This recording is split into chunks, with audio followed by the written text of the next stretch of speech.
অবশেষে ট্রান্সফারের ক্ষেত্রে আপডেটেড বিএফ ইন্টারেস্টেড সংক্রান্ত স্কুল শিক্ষা দপ্তরের গুরুত্বপূর্ণ নোটিফিকেশন জারি হলো। দীর্ঘদিনের দাবি, ডেপুটেশন, বিক্ষোভ এসএফএইচএম সংগঠনের তরফ থেকে শেষমেশ রাজ্যের শিক্ষা দপ্তর বাধ্য হলো এই সংক্রান্ত অর্ডার জারি করতে।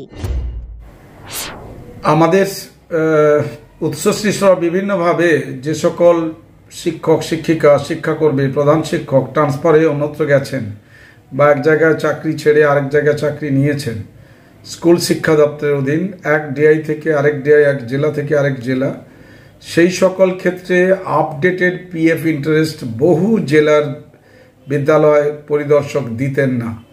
যেমন একই জেলা উত্তর 24 পরগনা বারাসতে দিচ্ছেন, তিনি বনগাঁয় গিয়ে ওই একই এডিআই হিসেবে তিনি আর দিতেন না, বসিরহাট আবার দিচ্ছিল। আবার দক্ষিণ 24 পরগনা সবাই পেত, একইভাবে পূর্ব মেদিনীপুর সবাই পেত, হুগলি জেলায় দিতেন না।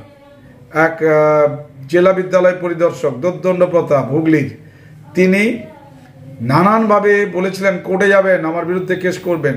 আজকে বিকাশ ভবন বাধ্য হয়েছে আমাদের চাপে ডেপুটেশন দিয়ে।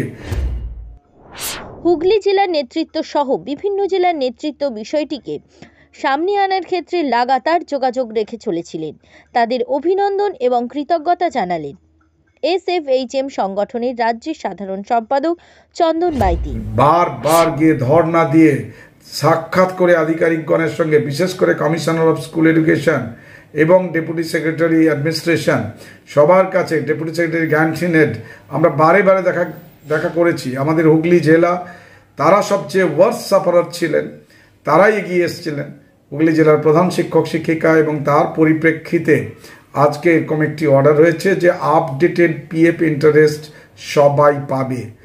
আপডেটেড পিএফ ইন্টারেস্ট অর্থাৎ 6 মাসের যে যে ব্যারিকেডটা ছিল, সেটা কেবলমাত্র সুপার অ্যানুইটেড রিটায়ার্ড যারা, তারা ছাড়া যে আমাদের জন্য নয়, অর্থাৎ যারা ট্রান্সফারজনিত কারণে যাচ্ছেন এক জেলা থেকে এক জেলা, ইন সার্ভিস রয়েছেন, তার ক্ষেত্রে যে হতে পারে না, এইটুকু কমন সেন্স বহু ডিআইএ না থাকার ফলে, যার ফলে বাধ্য হয়েছে শিক্ষা দপ্তরকে, তারা অনুরোধ করলেও তারা শোনেনি, বুঝতে চাইতেন না, বুঝেও না বোঝার ভান করতেন, বাধ্য হয়েছে শিক্ষা দপ্তর একেবারে অর্থ দপ্তরের কনকারেন্স নিয়ে এরকম একটি সার্কুলার জারি করতে।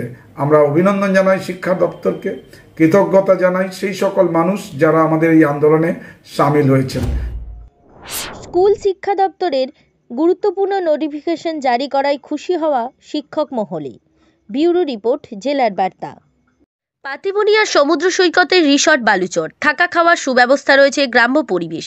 পাতিবনিয়ার জঙ্গলে রয়েছে বুনো শূকর, হরিণ। দীঘা, বকখালি মৌসুমী নয়, এবার আসুন পাতিবনিয়ার রিসর্ট বালুচরে।